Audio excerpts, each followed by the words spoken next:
TV Sintonia, a TV que passa você.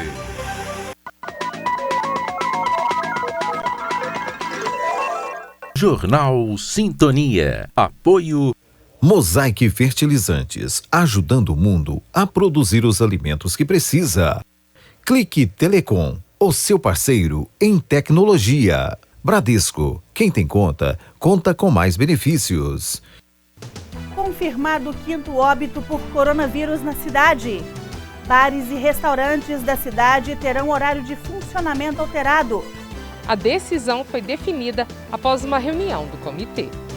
E o pronunciamento do governador Romeu Zema. Estes são os destaques do Jornal Sintonia, que começa agora.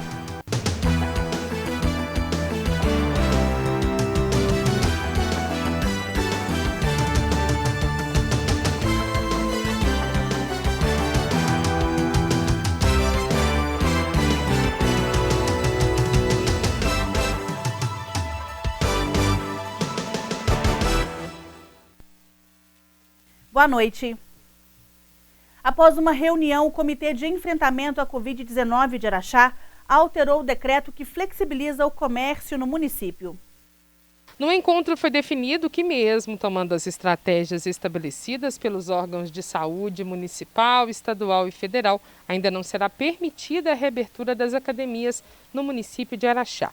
O Comitê de Enfrentamento ao Covid-19 da cidade alterou a decisão em relação ao funcionamento dos bares e restaurantes, que até esta quarta-feira podem receber os clientes entre 11 e 14 horas e de 18 às 9 da noite. A nova recomendação estabelece que estes locais vão poder continuar recebendo clientes em um novo horário, das 11 da manhã às 5 da tarde. E depois, os bares e restaurantes podem atender apenas em sistema de delivery ou retirada no balcão. As alterações começam a valer na quinta-feira, 18 de junho. E o Comitê de Enfrentamento à Covid-19 divulgou hoje o 5º óbito pela doença. Uma mulher de 82 anos que tinha doença cardiovascular crônica e neoplasia. Hoje são 177 casos confirmados, sendo 161 recuperados, 11 em monitoramento e 5 óbitos. E vamos acompanhar agora a atualização dos números relativos à Covid-19 no estado. Até o momento, foram 22.024 casos confirmados, que é a soma dos casos que não evoluíram para óbito e dos óbitos confirmados por Covid-19. Estão em acompanhamento 9.696 casos que não evoluíram para óbito, cuja condição clínica permanece sendo acompanhada ou aguarda atualização pelos municípios. São 11.826 casos recuperados, pessoas que receberam alta hospitalar e que cumpriram isolamento domiciliar de 14 dias sem intercorrência. Até o momento dos óbitos notificados, 1.710, 502 foram confirmados, 227 encontram-se em investigação e 981 foram descartados para a Covid-19. Queimada destrói vegetação em área rural no bairro Max Neumann. O local é uma área privada aqui no bairro Max Neumann 2. Eu converso com o sargento Ricardo do Corpo de Bombeiros, que vai detalhar como foi esse incêndio. Quem acionou vocês? Oi, Janaína, os próprios moradores aqui da região que acionou nós devido à grande quantidade de fumaça. E assim que possível a gente deslocou para cá para poder verificar a extensão desse incêndio e fazer o combate dele. Como é uma área fechada, vocês não utilizaram água, né? Como é que foi o controle dessas chamas? Geralmente, incêndio florestal é uma área mais extensa, a gente não consegue chegar com o caminhão, a gente não consegue chegar com recurso água no local. Nessa situação a gente utiliza abafadores para fazer esse combate, que foi o que a gente utilizou aqui, abafador para poder combater o incêndio nas chamas, o incêndio na vegetação. Para se ter uma dimensão da perda, né, do que foi atingido aqui, vocês vão usar o drone. Como que é feita essa medição? O drone ele fornece para nós uma área precisa do local. Ele, além de durante o combate, se a gente utilizar ele durante o combate, a gente tem informações relevantes sobre a frente do incêndio, a velocidade que ele está deslocando, os riscos próximos do local, coisa que a gente não consegue ver no solo, ao solo, né? Ele fornece uma precisão bem maior da área queimada. A gente vai fazer essa medição para poder constar isso em relatório. A gente percebe que no mês de junho já tem um aumento aí, não tão grande quanto em anos anteriores do número de queimadas no município, né? O que a população deve fazer quando vê alguma queimada? A partir de maio, que começa-se o período de estiagem. Desde o começo de maio até o final de setembro, é um tempo seco e que é muito propício a queimadas. A população, na verdade, ela tem que prevenir a situação de incêndio, tem que evitar fazer queimadas para limpeza de lotes, principalmente quando vê alguém colocando fogo, fazer denúncia, 190, 193, porque se a gente vem aqui hoje, faz o combate às chamas aqui, mas amanhã o pessoal vai lá e coloca de novo para poder fazer a limpeza. E nem sempre a gente vai conseguir vir aqui todas as vezes. Então o ideal é coibir a ação do incendiarismo. Lembrando que isso é proibido. É proibido, é crime ambiental. Em instantes, o retorno de atividades religiosas na região e ainda hoje o pronunciamento do governador Romeu Zema em entrevista coletiva.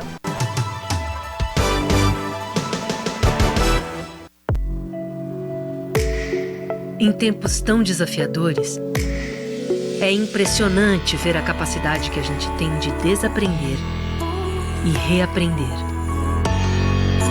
Mudamos o jeito de trabalhar, de nos conectar com as pessoas e até de passar o tempo. E no Bradesco, nós também estamos nos reinventando, ampliando os nossos canais digitais, flexibilizando o crédito e o pagamento de contas e atendendo idosos e pessoas com deficiência em horário diferenciado nas agências. Todos os dias, buscando soluções para deixar sua vida, se não mais fácil, pelo menos um pouquinho mais leve. Até tudo voltar ao normal. E tudo vai voltar ao normal. Reinvente o futuro. Bradesco.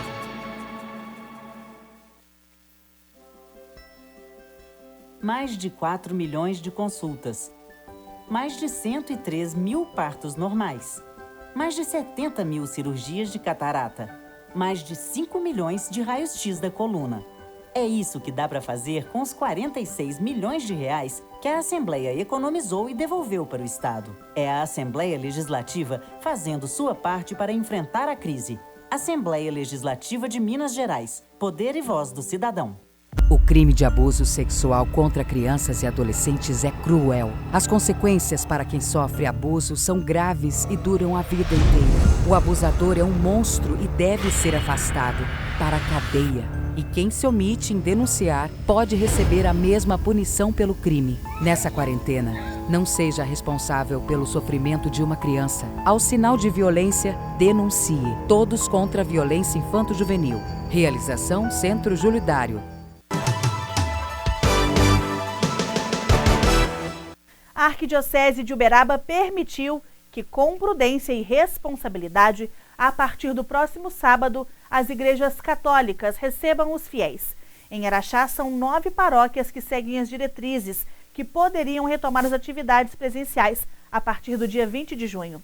No documento emitido pelo arcebispo sobre a retomada de celebrações, é necessário que cada cidade siga as orientações técnicas do município em que esteja instalada. Fica permitido pela Arquidiocese, a partir de 20 de junho, o retorno à celebração pública da Santa Missa e outros sacramentos, como casamentos e batismos. 25 pontos devem ser realizados para o retorno. O uso obrigatório de máscara facial, que cubra boca e nariz por todos aqueles que ingressarem nos templos religiosos, e o distanciamento de uma pessoa para cada 10 metros quadrados. Outras normas a serem seguidas são a redução em 50% da capacidade instalada no templo religioso para o recebimento de fiéis e celebrantes, respeitando a quantidade de uma pessoa por cada 10 metros quadrados. O controle de acesso é responsabilidade de cada igreja.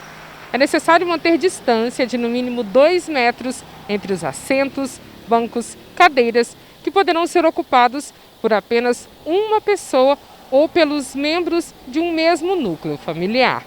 É preciso manter um intervalo mínimo de 1 hora entre as celebrações, período em que deverá ser realizada a desinfecção do ambiente. Dispensers de álcool em gel devem estar em pontos estratégicos do templo religioso. É proibido qualquer ato ou conduta que demande contato físico, ainda que através de utensílios próprios, como crucifixo e folhetos de acompanhamento da celebração. Quem distribuir a Eucaristia deve estar de máscara, desinfetar antes as mãos com álcool gel e a comunhão só poderá ser recebida na mão. Orientar os fiéis a fazer a fila da comunhão, mantendo o distanciamento exigido.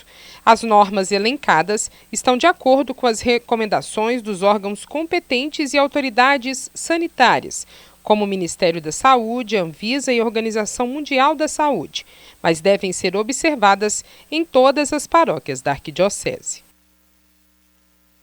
No próximo bloco, o pronunciamento do governador Romeu Zema durante a entrevista coletiva.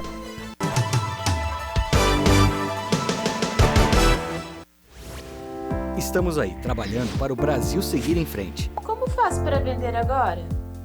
Inove, encontre novas formas de se relacionar com os clientes e invista nas vendas online. Como posso organizar as dívidas? Renegocie, planeje e economize. Aproveite a redução de juros e tributos para equilibrar as contas. Pelo telefone, pelo portal ou pelas redes sociais, fale com o Sebrae e saiba mais. Sebrae, a força do empreendedor brasileiro. Cada um ajuda como pode. Tem gente como o motorista de ônibus que ajuda quem precisa se locomover. O farmacêutico que ajuda com os remédios. O gari que mantém a cidade limpa.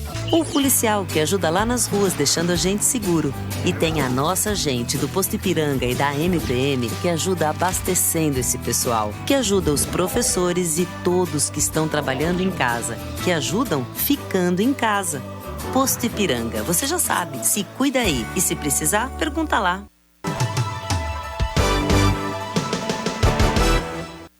Um homem de 41 anos que estava preso em patrocínio em regime semiaberto roubou uma lotérica no centro da cidade de Araxá.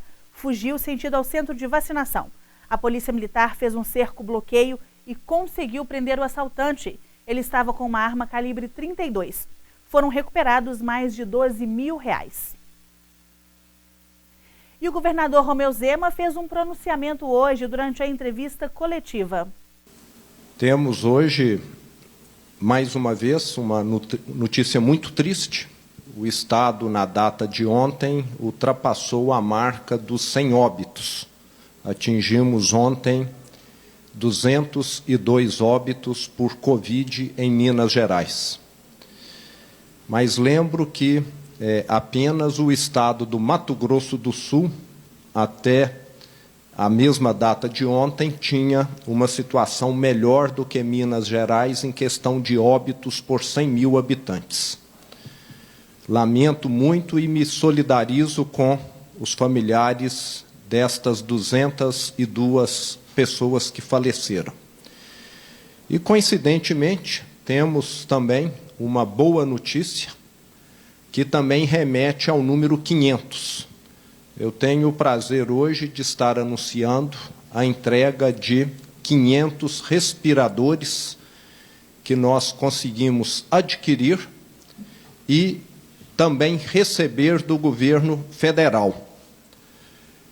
Agradeço muito o trabalho do Dr. Mário de Paula, que fez um trabalho exemplar numa ação juntamente com o Ministério Público, onde, através de medidas compensatórias, a Vale e a Samarco estão arcando com a compra destes equipamentos.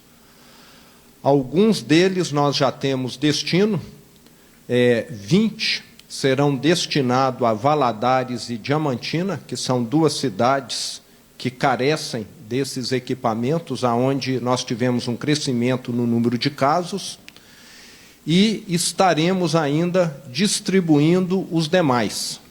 Lembrando que o total bancado por essas duas empresas são 420 respiradores e 80 do governo federal, totalizando os 500. E lembro ainda que 300 desses equipamentos são os não invasivos, equipamentos mais simples, e os demais os 120 são equipamentos invasivos, aqueles mais complexos. E isso faz parte da nossa primeira leva de respiradores. Quem tem acompanhado vai recordar que nós já havíamos anunciado aqui a aquisição de 1.047 respiradores. De certa maneira, estamos entregando, na data de hoje, essa primeira leva. Quero ainda salientar que hoje nós estamos disponibilizando mais 79 novos leitos de UTIs no interior do Estado, nas cidades de Lavras, Itaúna, Ipatinga, Patrocínio, São Sebastião do Paraíso, Divinópolis, Ouro Preto, Monlevade, Montes Claros, Fabriciano, Valadares também, Unaí, Uberlândia, Barbacena, Teófilo Otoni, Salinas, Taiobeira, Lagoa da Prata e Conselheiro Lafayette. Com isso, o Estado passa a contar com 2.964 leitos de UTIs. Anteriormente, o número era 2.885. Hoje, a situação da estrutura do Estado é muito superior àquela que nós tínhamos há 90 dias atrás, quando a pandemia chegou e iniciou. De lá para cá, nós tivemos tempo de estruturarmos a saúde. Lembro também que essa expansão de UTIs já ocorreu aqui em Belo Horizonte, aonde o Hospital Júlia Kubitschek e Eduardo de Menezes também tiveram as suas unidades de UTIs ampliadas. Hoje, o nosso número de UTIs ocupados com portadores ou suspeitos do coronavírus é 13,2%. Não é mais um número tão confortável quanto aquele que nós tínhamos há 45, 60 dias atrás, que estava aí por volta de 5, 6%. Mas lembro que nós ainda temos um bom colchão de segurança. Muito tem se falado sobre o hospital de campanha começar a funcionar, mas não é o momento ainda. Nós estamos ampliando continuamente o número de leitos de UTIs e o paciente que entra no hospital, ele é muito mais bem atendido e tem acesso a muito mais recursos do que ele teria num hospital de campanha. E vale lembrar que num hospital você tem toda uma estrutura de exames complementares, de acessos a recursos que um hospital de campanha não tem. Mas o hospital de campanha está apto a começar a funcionar tão logo seja necessário. Quero lembrar que a estrutura de saúde de Minas Gerais, principalmente os hospitais da FHEMIG, estão concentrados em Belo Horizonte. E sempre, historicamente, Belo Horizonte sempre recebeu, até por essa concentração de hospitais do Estado de Minas Gerais, pessoas do interior. A alegação de que a capital está ficando sobrecarregada não procede. Isso é histórico, sempre aconteceu. O SUS é muito anterior ao meu governo e ao governo de qualquer outro mandatário.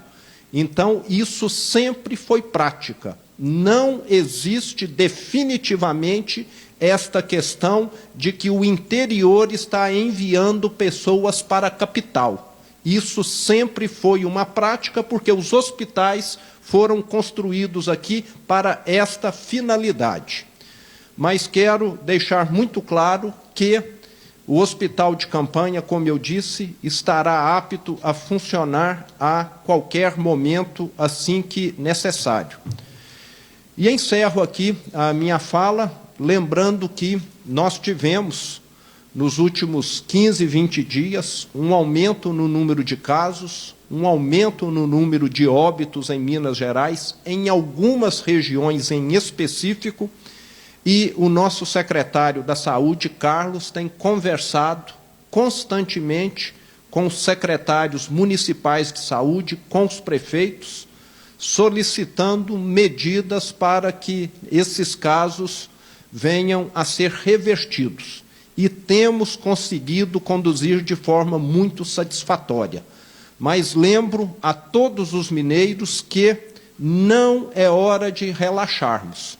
Nós temos de manter o isolamento para aqueles que conseguem, para aqueles que não podem ficar isolados, as medidas de distanciamento, as medidas de uso de máscara, de higienização, nós vamos ter de conviver com isso ainda por muitos e muitos meses. Mas Minas Gerais, como eu disse, continua sendo um estado que está conduzindo de forma muito superior à média Brasil. A nossa taxa de óbito por 100 mil habitantes é mais de 9 vezes inferior à taxa de óbito do Brasil como um todo. Uma diferença muito, muito expressiva que eu atribuo muito à colaboração e ao comportamento do mineiro. Então, continuo contando com a colaboração de todos. Muito obrigado. O Jornal Sintonia fica por aqui. Outras notícias você pode ver a qualquer momento através do nosso portal diariosintonia.com.br. Uma ótima noite para você, fique agora com o Café Sintonia e até amanhã.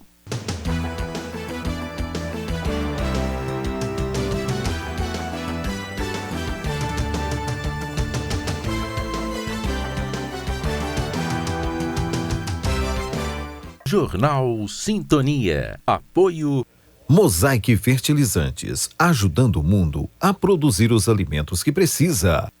Clique Telecom, o seu parceiro em tecnologia. Bradesco, quem tem conta, conta com mais benefícios.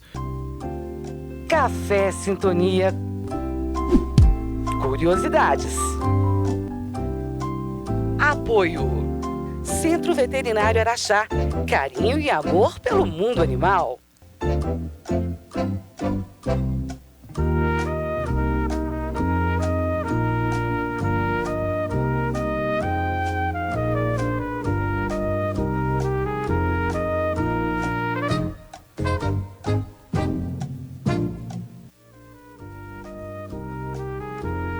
Qual era o nome do livro de Dona Leonilda Scarpellini Montandon, que conta um pouco da história e geografia do município?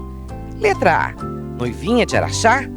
Letra B, Vamos conhecer nossa história?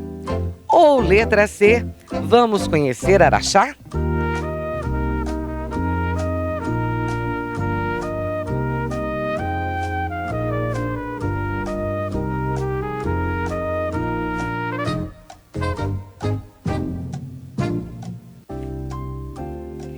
A resposta certa é a opção C. Vamos conhecer Araxá. Leonilda Scarpellini Montandon, araxaense, nascida em 15 de julho de 1904, escreveu em comemoração ao centenário da cidade o livro Vamos Conhecer Araxá, que conta a história de sua terra natal.